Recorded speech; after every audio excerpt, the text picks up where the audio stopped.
Hi, I'm Dr. David Arneson.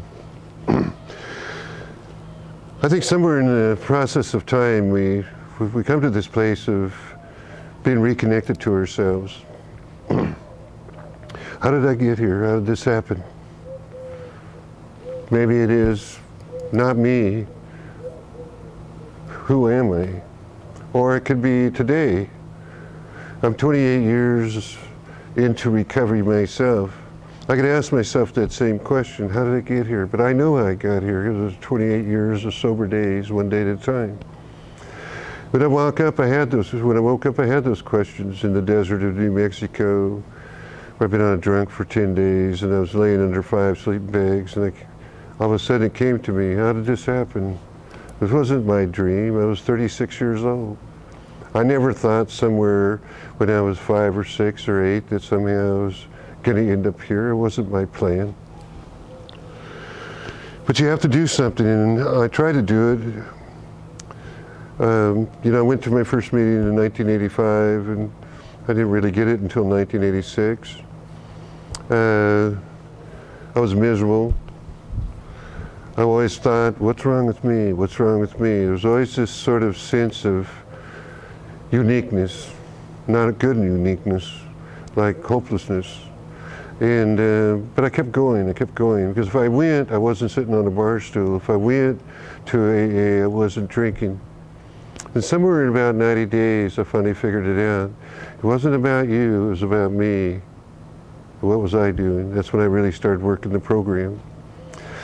And one of the things about working the program and staying the course and not getting complacent is the more you work on yourself, the more you start doing this healing work, the more the doors will open for you.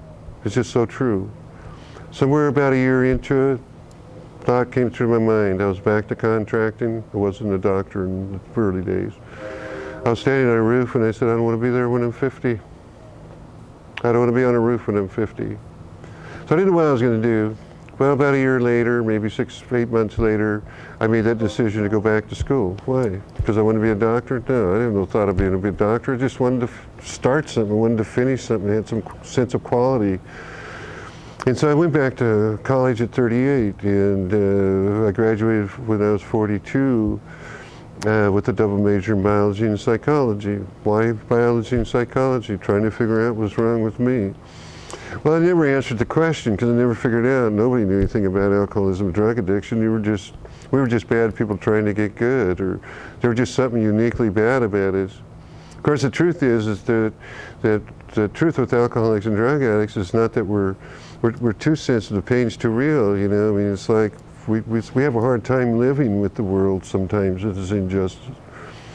One thing led to another, and I found out about natural medicine, body, mind, spirit, and I said, that's it, that's got to be it. So I went to med school at 46, and I graduated when I was 50. And I still think today about that moment on the roof when I looked around and I said, I don't want to be on a roof when I'm 50. I don't know where the thought come from. Whatever it was, it took action. And it takes a lot of walking into fear. I was a C average student in high school. I wasn't a student. I don't think I took a book home in high school. I didn't have any firm belief that somehow I was smart enough to do this. Not any different than anybody else. But I just did it, I trudged through it. And I did it one day at a time. And I wasn't the smartest student on the block, but I certainly wasn't the dumbest. And, you know, of course, you know, when you get your medical license, they call you a doctor anyway. And one thing led to the other, and I didn't think I was going to treat alcoholics and drug addicts in med school. I thought I was just going to open up a little office and do simple stuff. And then 2 months before I graduated, somebody came up and asked me if I wanted to open up a detox program. What I'm saying is there's this thing that this place we have to come to in life, this journey that we take, our place in the universe. And it starts with a little sliver of hope. And we take those little slivers of hope and we put them together. We build this plank of belief, this board of belief. And as we work our life and as we do things, we take these boards of belief, we build the ship of faith.